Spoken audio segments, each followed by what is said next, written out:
Assalamualaikum warahmatullahi wabarakatuh. Terima kasih banyak ke Ustadz Teja yang sudah ngasih waktu buat kami dari Maslam Foundation untuk menerangkan mengenai aplikasi digitalisasi manajemen masjid.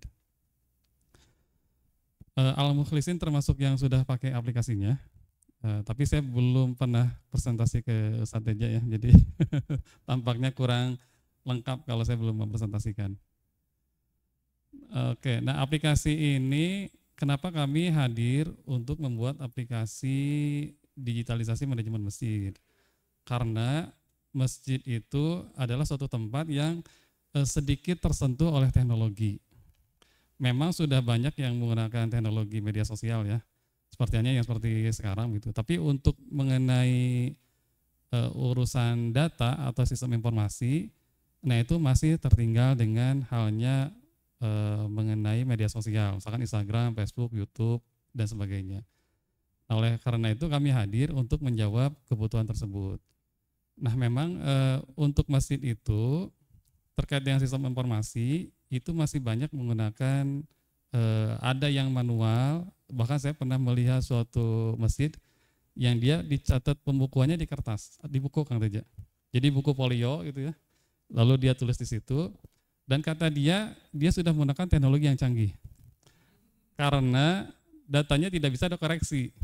Karena kalau kertas itu dicatat di buku, kalau dihapuskan dicoret kelihatan gitu. Jadi kata dia itu suatu teknologi yang sangat canggih kata dia. Nah, atau ada juga yang menggunakan teknologi Excel atau Google Sheet gitu ya. Nah, itu kan masih tidak memadai.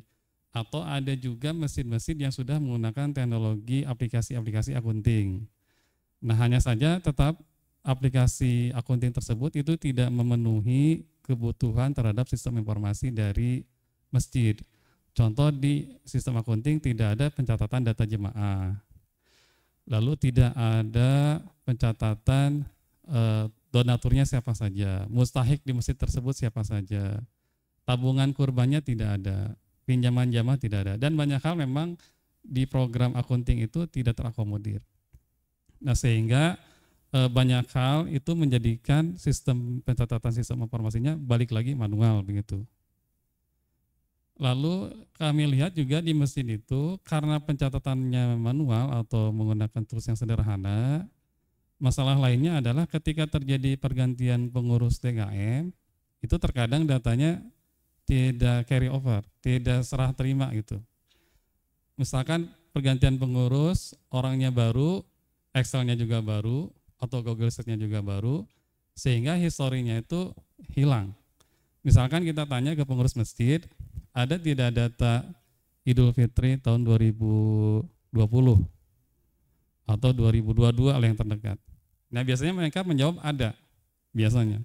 Tapi kalau kita kejar datanya mana, ya nanti tunggu Pak, gitu. Ditunggu sebulan, 2 bulan, 3 bulan, tidak ada juga, gitu. Lalu juga biasanya di masjid itu mengandalkan kepercayaan. Misalkan pada waktu Idul Fitri pembagian zakat fitrah, mungkin kalau di masjid sini tidak ada ya, karena ada sebagian masjid yang beranggapan bahwa memungut zakat itu tidak boleh begitu ya. Tapi kan masih banyak masjid yang melakukan tersebut ya. Nah, ketika saya tanya, dikejar datanya, kalau zakat fitrahnya didistribusikan ke siapa saja? Oh, ada di ustadz itu katanya. Datanya ada nggak? Kita percaya saja. Pasti ustadz itu terpercaya, begitu. Datanya mana? Wallahu alam. Tapi kita percaya saja.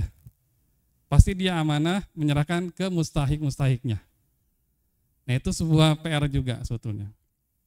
Nah, kami hadir agar datanya itu tercatat, terrecord dengan rapi, akuntabel begitu ya. Sehingga kapanpun datanya mau kita lihat, itu langsung bisa kita sajikan. Oke, itu tadi permasalahan-permasalahan yang ada di seputar masjid. Kami coba hadir untuk memenuhi permasalahan tersebut. Aplikasinya seperti yang terlihat di depan ya. Jadi contoh di sini, kalau aplikasi tergambar, kita lihat ke dalam dashboard aja langsung, dashboard aplikasi. Jadi di aplikasi ini ada informasi total jamaah. Nah, ada berapa banyak sih jamaah yang tercatat di masjid ini. Nah, ini contohnya Masjid Maslam. Contohnya ada 12 orang begitu ya. Lalu ada berapa donatur? Ada 11 donatur dari 12 jamaah tersebut. Lalu ada berapa mustahik di masjid tersebut? Ada 3 orang. Lalu ada total request jamaah. Nah, request jamaah ini, jadi aplikasinya kami nanti ada aplikasi mobile.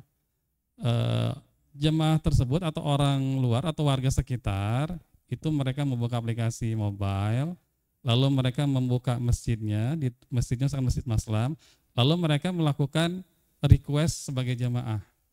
Nah, apa benefit ketika seseorang itu menjadi jamaah dari suatu masjid? Yang pertama, dia bisa melihat laporan keuangan masjid. Seperti halnya kita mendapatkan informasi setiap hari Jumat atau ditempel di mading begitu ya, atau sebagian masjid itu menggunakan website menyajikan laporan keuangan masjid tersebut. Nah, di kami pun nanti di aplikasi mobilenya itu terdapat informasi laporan keuangan masjid, saldonya berapa, saldo awal, pendapatannya berapa, pengeluarannya berapa, saldo akhir berapa, bisa mingguan, bisa bulanan. Itu tadi keuntungan yang pertama, bisa melihat laporan keuangan atas masjid tersebut. Nah, yang kedua adalah dia bisa melihat jemaahnya itu siapa saja, namanya, lalu fotonya itu siapa saja. Lalu keuntungan yang ketiga, dia akan mendapatkan notifikasi-notifikasi dari semua kegiatan masjid. Misalkan kegiatan Jumatan, tanggal berapa Jumatnya, siapa penceramahnya, temanya apa.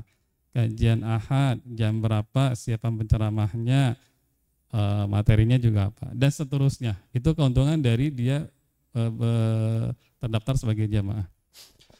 Oke, berikutnya di sini adalah total kasbang. Nah, di sini terlihat kekayaan masjid itu secara nilai uang dia ada berapa. Nah, contohnya ada 498 juta gitu ya masjid tersebut. Lalu di bawahnya adalah total hutang. Total hutangnya berapa masjid tersebut? Apakah masjid punya hutang? Ada. Contoh misalkan pembelian mobil ambulan secara mengangsur, atau dia pembebasan tanah wakaf dengan cara mengangsur juga, dan seterusnya. Di atasnya lagi ada total aset masjid. Apakah masjid banyak aset? Wah, sangat banyak sekali. Tanah, bangunan, mobil, laptop, kamera-kamera seperti sini ya, dan seterusnya, dari yang terbesar sampai terkecil itu nanti tercatat asetnya.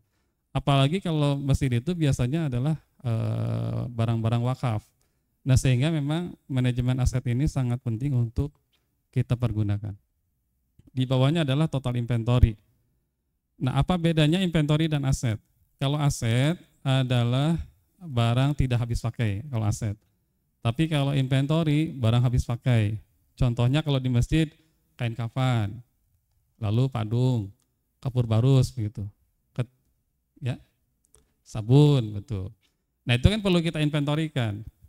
Ketika nanti ada yang meninggal, inventorinya kita serahkan ke keluarganya, maka inventorinya berkurang di masjid.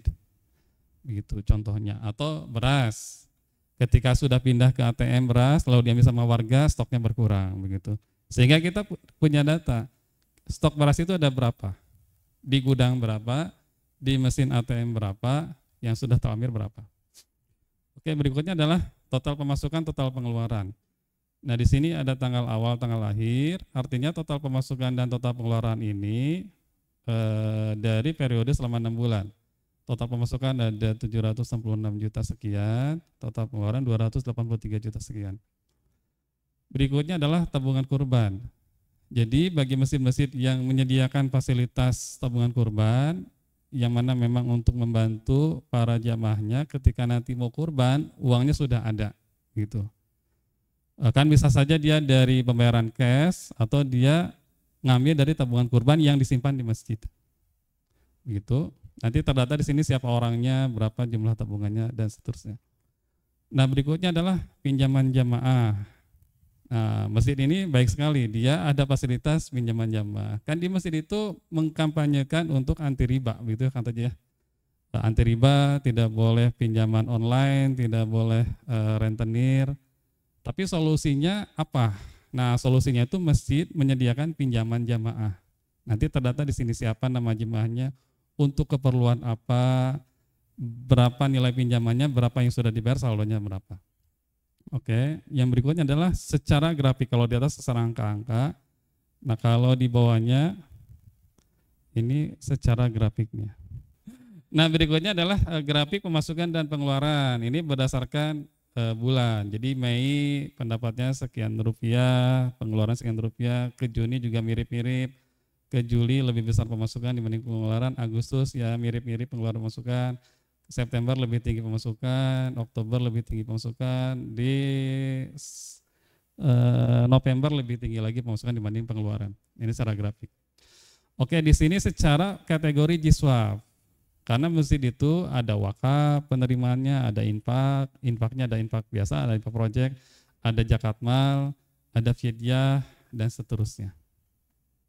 Ini ya secara pembagiannya, nilainya berapa tinggal disorot aja. Di sini tertera sekian rupiah, kalau mau kita sorot lagi infak project sekian rupiah. Nah di sini ada top donatur, jadi top donatur siapa? Di sini tertera jemaah masjid.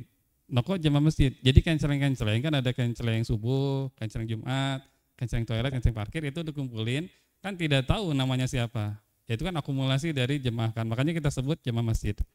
Nah sini top satunya adalah jemaah masjid, top 2-nya adalah namanya Indah, top 3-nya Rifai, top 4-nya Sari, top 5-nya Nopi. Nah begitu nih top 5 donatur, sehingga masjid punya data yang enak ya. Kira itu siapa sih yang sering berdonasi ke masjid? Oh, Ibu Indah gitu. Seindah namanya.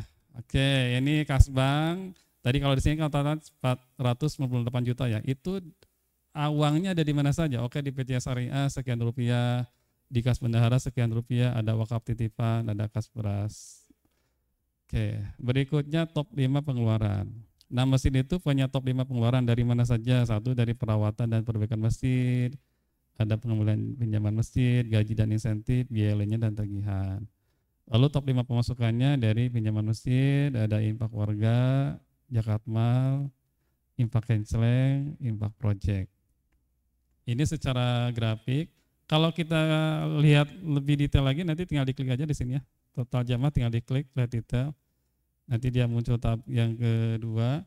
Nah, di sini dimunculkan siapa saja jamaahnya. Dan di sini data warga itu sangat lengkap, Kang Teja.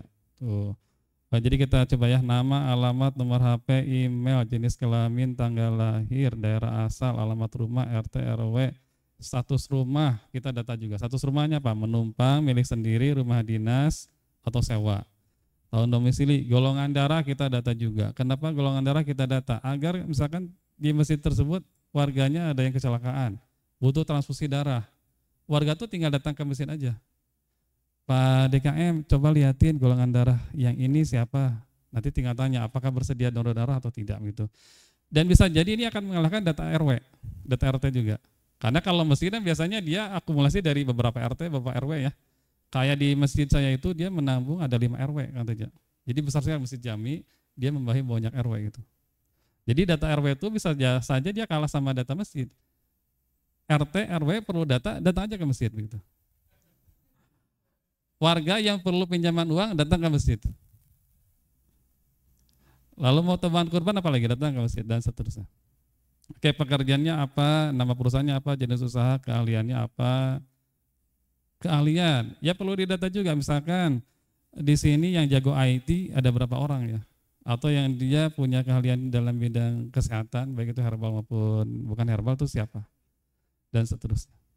Lalu penghasilan, walaupun penghasilan agak sensitif, saya pun tidak yakin sebetulnya. Range-nya gitu ya, gaji 0 sampai 5, 5 sampai 10, dan seterusnya. Lalu status baca Quran, kita data juga.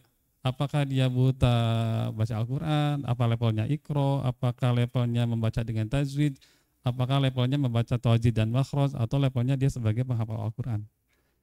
Ada sebenarnya satu lagi ya, di sini haji, sudah haji atau belum? Ada satu sholat yang Teja. Kalau di sini nggak ada, tapi ini versi simulasi ya, di live-nya itu kami sudah tambahkan satu sholat. Jadi kalau dulu kita dengar Ki Haji Jainun MZ, kan dia membagi 4 kategori orang yang sholat itu. Sholatnya rutin, selalu sholat ke masjid, sholatnya tidak rutin, kadang sholat ke masjid, kadang sholat di rumah. Gitu. Lalu ada yang sholat hanya Jumatan saja. Atau ada juga yang paling terakhir sholat hanya hari raya saja. gitu. Itu satu sholat, apakah dia sebagai warga sekitar atau bukan? Karena bisa jadi dia sebagai jamaah tapi bukan warga sekitar. Seperti halnya Kang Teja lah, di sini kan sebagai jamaah, tapi kan bukan warga sekitar. Oke, dia sebagai donatur, dia sebagai mustahik, nomor KTP-nya ini untuk yang mustahik, pendapatan per bulan, tanggungan per bulan, kategori mustahiknya apa, kebutuhan mustahiknya apa, status kesehatannya sehat atau sakit, dan seterusnya. Nah ini mungkin rekan-rekan bertanya, emang perlu selengkap itu? Iya, kalau saya sebagai ketua DKM ya, kalau rekan-rekan tanya, saya sebagai ketua DKM saya perlu data ini, dan saya perlu lengkap, agar bisa terpotret kondisi dari warga sekitar di lingkungan masjid. Kondisi ekonominya bagaimana, kondisi keagamaannya bagaimana, kondisi pendidikannya bagaimana. Sehingga program masjid itu akan menyesuaikan dengan kondisi dari jamaahnya sebetulnya. Jamaah di sini misalkan banyaknya orang tua, ya itu berarti programnya jangan program yang berat-berat. Ya gerak santai misalkan itu jalan santai atau apa gitu ya yang ringan-ringan. Kalau misalkan di sini banyak menghafal Al-Qur'an, ya berarti kan bagus, bisa distribusi pengajar ke wilayah sekitar dan seterusnya. Oke, itu donatur mustahik juga sama isinya, kayak saya ke total kasbank. Nah di sini info rinci ya, total kasbanknya berapa, total kasnya berapa, total banknya berapa, lalu ada detail saldo. Nah di sini rinci. Jadi di BC Sari itu ada infak project. Proyeknya proyek yang apa? Renovasi tempat wudhu akhwat 27 juta. Lalu ada fidyah 300.000. Ada wakaf pembangunan menara masjid. Ada zakat mal, ada wakaf renovasi tempat wudhu akhwat dan seterusnya. Nah, ini pengurusan ini yang PR sekali di manajemen keuangan masjid. Karena biasanya satu proyek dengan proyek yang lain itu bisa saling mengcross, padahal itu tidak boleh. Kan donatur itu sudah berakad ke masjid, saya berakad untuk renovasi tempat wudhu ya, maka tidak boleh dia dipakai untuk pembangunan menara masjid. Begitu ya, betul nggak Kang Teja? Secara fikih kan begitu ya. Atau misalkan untuk proyek menara masjid, tapi dipakai infak operasional masjid, kan itu tidak boleh. Nah, saya meyakini bahwa DKM itu orangnya jujur.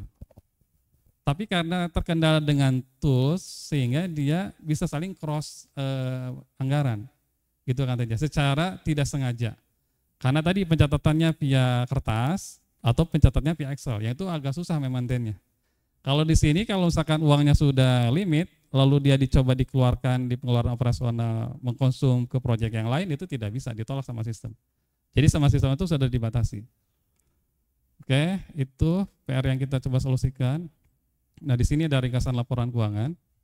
Nah seperti halnya ini yang laporan setiap Jumatnya ada saldo awal berapa, pendapatannya dari mana saja, lalu ada pengeluarannya nanti dari pos mana saja, ada saldo akhirnya berapa.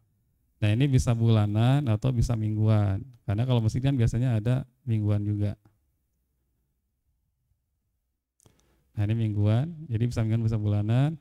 Lalu di sini ada sebelum ke sana di sini bisa kita tetapkan juga saya mau keseluruhan keuangan atau mau proyek tertentu saja yang saya mau analisa.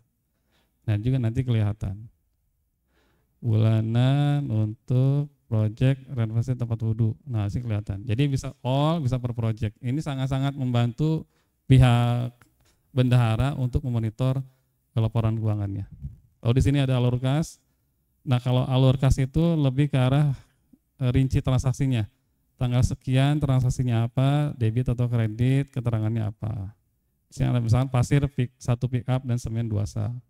Ada biaya tukang selama 3 hari dan seterusnya, saldo akhir sekian.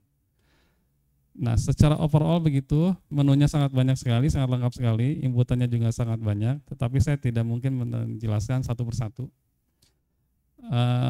Yang berminat dengan aplikasi ini sudah sekitar 39 masjid.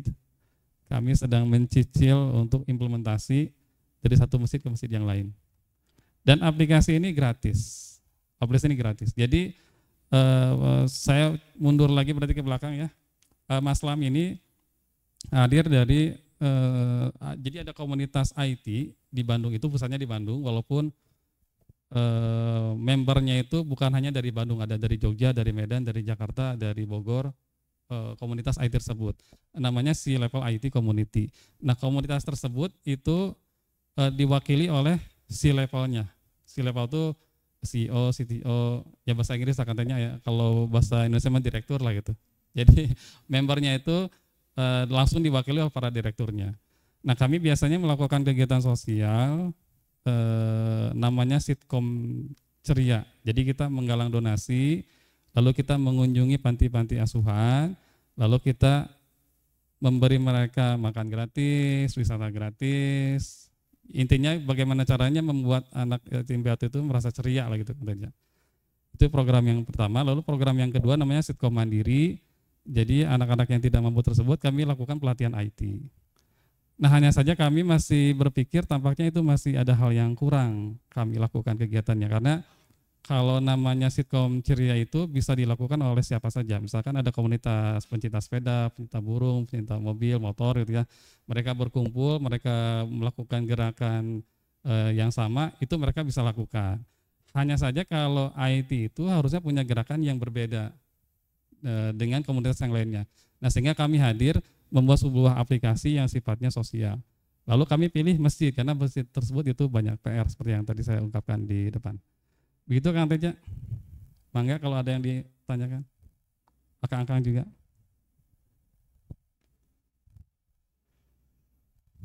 Blessingnya cloud betul. Dan ini kalau istilahnya adalah SaaS, Software as a Service. Jadi semua masjid menggunakan aplikasi yang sama. Sisi keamanannya kami yang jaga, lalu kami pun secara aplikasi kami dilakukan bug hunter, nama perusahaannya Cyber Army. Nah, beliau yang membantu aplikasi ini gimana caranya agar aman begitu. Jadi kontributornya macam-macam, ada yang tadi masalah security-nya, ada yang kontribut dari sisi programmer. Jadi misalkan kasih saya punya programmer, mangga diberdayakan. Atau kasih saya ada alokasi dana sekian rupiah per bulan, maka diberdayakan. Jadi banyak hal yang dilakukan oleh mereka untuk melakukan kontribusi terhadap aplikasi ini.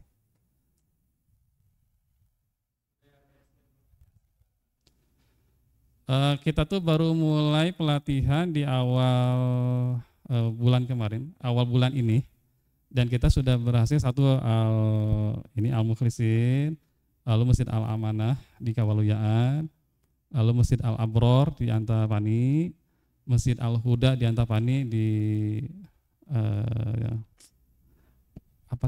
terminal Antapani. Ke sananya Kang Teja ada SMA 21 atau 22 ya. Nah, di sana ada Masjid Al Huda itu juga sedang implementasi. Lalu Masjid Jabal Nur Bandar Lampung itu kita via online. Lalu ada Masjid As-Saadah Serang Banten itu juga sudah jalan. Ada Masjid At-Taqwa Bekasi, ada Masjid Jannatul Firdaus Bekasi, Masjid Nurul Asri di Sumedang, Masjid Al-Hikmah di GBI, Buah Batu, betul. Dan masih banyak masjid lainnya yang sedang antri untuk dilakukan pendampingan, begitu. Betul. Iya, iya, iya. Salah satunya Masjid As-Saadah, dia di Serang Banten. Dia pun bilang ke saya begitu, Kang sih saya teh generasi NT katanya. NT itu yang komputer zaman dulu. Mohon maaf aja kalau misalkan kami lemot. Tapi mereka berhasil implementasi Kang Teja. Mereka berhasil implementasi karena selain mereka itu dibantu oleh remaja masjid, dibantu sama marbot yang biasanya kan ada mukimin yang dari mahasiswa gitu ya. Itu juga bisa. Lalu Masjid Babur Rahman di Buah Batu Regensi itu orang pensiunan, tapi sudah diinput datanya sama beliau. Itu. Jadi sebetulnya stigma-stigma itu, kekhawatiran-kekhawatiran itu memang ada, tapi sebetulnya kalau orangnya memang mau berubah gitu ya, itu tetap bisa dilakukan Kang Teja. Waktu saya develop aplikasi ini di awal, saya kan sempat ngobrol juga sama lainnya. Wah, Kasis agak susah nih kalau buat aplikasi masjid. Satu, usianya 45 tahun ke atas, kata dia tuh ya. Anak-anak mudanya kan nggak ke masjid. Lalu ya masjid kan banyak juga hal-hal yang kurang baik. Misalkan ada konflik antar pengurus itu ya, itu juga kan agak PR juga. Nah, hanya saja saya tetap meyakini bahwa sebetulnya pasti bisa dilakukan. Makanya waktu saya ke sini, Kang Teja mengenalkan ke Kang Agung, lalu Kang Agung mengenalkan ke Kang Irfan namanya ya. Nah, waktu saya ngobrol sama Kang Agung kan saya antusias juga. Oh, ternyata ada pengurus masjid yang memang muda gitu Kang Teja, seperti Kang Agung. Lalu saya ke masjid di Kawuluyan, ternyata ada juga orang yang muda juga itu. Jadi tidak semuanya sebetulnya pengurus masjid itu identik dengan orang tua. Ada juga yang umur 40-an, umur 30-an yang memang mereka mau mengabdi di masjid. Dan target kami memang sebetulnya tidak muluk-muluk Kang Teja. Masjid itu kan totalnya ada 800 ribuan lebih yang terdata di DMI ya. Pastinya banyak masjid yang tidak terdata di DMI. Tapi kalau kami mengacu ke data DMI itu 800 ribu masjid. Kami sebetulnya targetnya hanya 10% saja. 10% dari 800 ribu, 80 ribu itu sudah banyak sekali. 80 ribu satu masjid, apalagi nanti kita akan launching aplikasi mobile, anggap aja satu masjid itu 100 orang, 80 ribu dikali 100 orang jamaah, berapa tuh ya? 80 ribu, 800 ribu, 8 juta, 80 juta. Iya 8 juta, 8 juta downloader nanti aplikasinya. 8 juta pasti udah ngap juga ke kitanya untuk melayaninya gitu. Tadi malah terbaru tuh saya sebelum kesini ada yang ngechat saya, Pak, saya lihat dari YouTube ada aplikasi gratis untuk masjid, apakah betul? Betul kata saya tuh. Dia masjid apa tadi ya? Masjid yang tertua, bukan masjid tua, masjid yang bersejarah di Jawa Timur, Kang. Masjid Kiai Ageng Ngaliman di Nganjuk. Gitu. Nah ini memang teknologi YouTube ini sangat memudahkan untuk sosialisasi sih. Gitu Kang Teja. Ada lagi yang ditanyakan?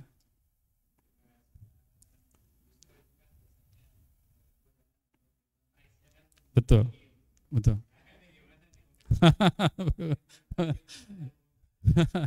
Ini tampaknya jadi pertanyaan wajib. Karena setiap saya ke masjid nanyanya begitu. Kang Sis ini kan gratis, sampai kapan gratisnya? Gitu. Ayo ngaku katanya. Jadi kami itu melakukan sebuah kegiatan itu bisa dibilang keterpaksaan katanya. Kenapa harus satu single data? Terpaksa. Kebayang kalau kami melayani 80 ribu masjid, satu server, satu masjid. Itu tidak terbayang gimana cara menghandle-nya.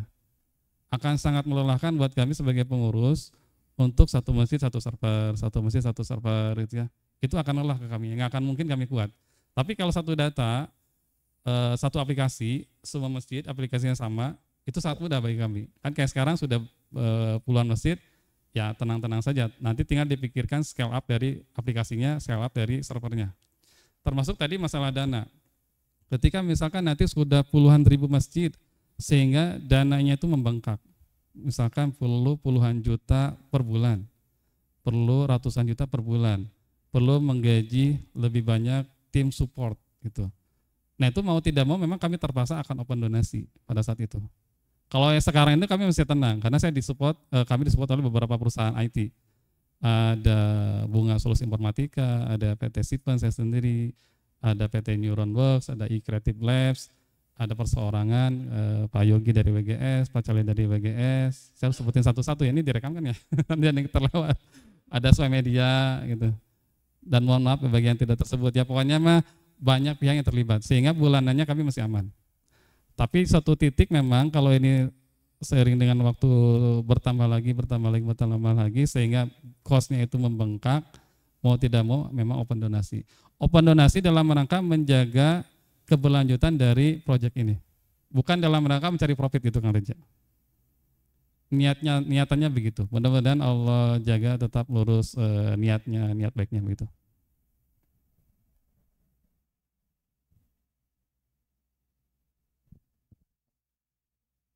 Sudah cukup Pak?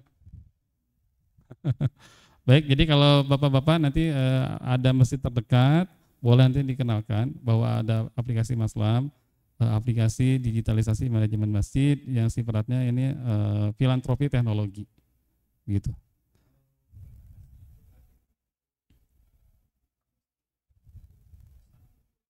Oke, kemarin kami sudah coba di kantor Bunga Solusi Informatika itu mengumpulkan 8 masjid. Tapi ternyata kami pelajari tidak efektif gitu Kang Teja. Karena tetap saja walaupun kita duduk di depan, lalu kita ngajarin, para audiensnya itu memperhatikan dan mempraktekkan, tetap saja pada akhirnya kami tetap harus datang satu-satu ke mejanya. Ini begini gitu. Nah, kemarin kami coba solusikan, kami buat video-video tutorial di YouTube. Mereka pelajari dulu, nanti ada basic training, mereka pelajari bagaimana cara menginput laporan keuangan, transaksi keuangan, bagaimana input misalkan tabungan kurban dan seterusnya, mereka pelajari dulu. Jadi ada video wajib yang mereka harus pelajari. Nah, setelah mereka pelajari baru kami dampingi, sehingga proses pendampingan lebih cepat. Kalau sekarang itu proses pendampingan kami perlu 2 kali, satu masjid 2 hari pendampingan. Tapi harapannya dengan adanya teknologi YouTube yang mereka bisa pelajari dulu terlebih dahulu gitu ya, harusnya 1 hari juga sudah cukup per masjidnya. Gitu kan aja. Jadi di sini ya rekan-rekan kalau mau lihat nanti YouTube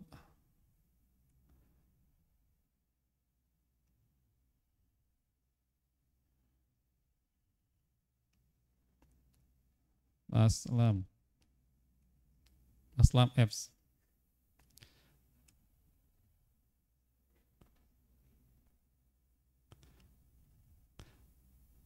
Nah ini ya. Nah di sini banyak tutorial-tutorial yang kami sudah lakukan. Ya. Nah Maslam itu apa sih? Maslam itu adalah singkatan. Mohon dikoreksi katanya apabila salah bahasa Arabnya. Jadi Masjid Al-Alam. Masjid seluruh dunia. Jadi target kami bukan hanya di Indonesia, tapi nanti di mancanegara dan juga dunia. Jadi kalau Kang Teja nanti main ke Jepang, buka saja aplikasi Maslam, nanti akan men-suggest masjid terdekat di mana, gitu. Dan akan men-suggest juga mustahik terdekat siapa. Ya cuma kalau yang mustahik jangan ke Jepang lah. Contoh di sini lah gitu ya. Misalkan Kang Teja lagi di rumah, ingin tahu sebetulnya saya berdonasi ini mau ke siapa ya. Buka aja aplikasi Maslam, nanti sistem akan men-suggest mustahik di sekitar Anda itu siapa. Gitu Kang Teja. Kan sekarang PR para lembaga fundraising itu kan random mustahiknya. Bahkan kita tidak mengenal biasanya mustahiknya siapa. Nah itu kan ada PR-nya dari sisi validasi. Karena saking banyaknya pengajuan yang masuk ke dalam fundraising tersebut, sehingga proses validasinya itu bisa saja kebobolan. Karena kan tidak mungkin ngecek satu-satu datangin wilayah gitu ya. Ya pasti adalah sekian persen kebobolan. Nah yang kami suggest itu adalah orang yang tidak mampu itu datang ke masjid. Pak, saya orang yang tidak mampu minta dinaungi oleh masjid. Rumah saya mau roboh, keluarga saya ada yang sakit keras, anak saya perlu pendidikan. Nah dia datang ke masjid. Nah sama masjid kan pasti warga sekitar tuh akan sangat mudah divalidasinya. Gitu Kang Teja. Sehingga nanti orang tersebut dimasukkan ke dalam aplikasi, sudah diverifikasi sama masjid yang mana memang warga sekitar, dengan syarat si orang tersebut itu mau dipublikasi datanya. Makanya di kami itu ada 2 mustahik itu, ada mustahik yang biasa, ada mustahik solidaritas warga namanya. Nah kalau dia termasuk ke dalam mustahik solidaritas warga, nanti dia akan dipublish datanya ke seluas-luasnya masyarakat. Tapi tentu saja masyarakat sekitar dulu tuh yang akan membantu. Begitu secara konsepnya. Nah mungkin ada pertanyaan kan, kalau memang dia tetangga saya, kenapa harus lewat aplikasi? Susah-susah amat kan? Tinggal datang aja saya ke rumahnya. Nah itu tidak semudah itu. Ada bottleneck yang akan dirasakan oleh orang tersebut. Satu, bisa saja dia salah prediksi, dia salah berasumsi. Dia menyangka bahwa ada tetangganya yang ditinggal suami meninggal itu ya, dia janda. Dia sangka janda tersebut orang yang tidak mampu. Padahal ketika dia didatangi, dan ini kasus yang pernah terjadi ya, janda tersebut didatangi, ternyata dia menolak bantuan. Kenapa menolak? Dia ternyata warisannya banyak, usaha kos-kosannya banyak, gitu katanya. Atau aliran dana dari anaknya yang sudah bekerja, atau dari kakaknya, dari adiknya, dari keluarganya juga lancar, sehingga dia tidak perlu bantuan dari warga sekitar. Nah itu kan kita tidak tahu kan, karena sangat private kan. Yang kedua, bottleneck-nya adalah kita takut dia ketergantungan ke kita. Sebulan datang ngasih sumbangan, oke. 2 bulan ngasih, oke. 3 bulan, oke. Pas bulan keempat, mungkin kita perlu untuk membantu orang tua kita, anak kita mau masuk kuliah, sehingga kita tidak bisa menolong dia lagi. Sehingga orang tersebut akan bertanya-tanya, kok Pak Haji Teja nggak datang lagi ke rumah ya? Gitu. Dia ada ketergantungan kan. Tapi kalau kita pakai aplikasi, dia bisa saja tidak tahu siapa yang menyumbangnya. Kan pakai nama hamba Allah, anonymous itu ya. Pokoknya mah dia ada yang sedekah, dia dapat sedekahnya. Tanpa dia tahu siapa yang membantu warga sekitarnya. Yang tadi ya. Jadi ada ketergantungan. Ada satu lagi, saya lupa ya apa satu lagi. Pokoknya intinya begitulah. Jadi ada bottleneck yang itu bisa disolusikan dengan hadirnya aplikasi. Gitu Kang Teja.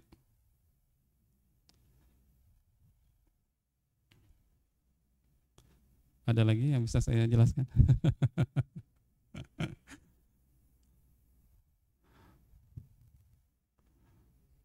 Cukup? Enggak. Baik, terima kasih Bapak-bapak sekalian. Terima kasih atas waktunya. Mudah-mudahan informasi ini bermanfaat. Ada manfaatnya buat kami sebagai tim pengembang. Ada manfaatnya juga buat masjid yang nanti akan menggunakan. Mudah-mudahan Kang Teja nanti bisa mensosialisasikan ke masjid-masjid binaannya Kang Teja begitu. Oke, terima kasih rekan-rekan semuanya. Assalamualaikum warahmatullahi wabarakatuh.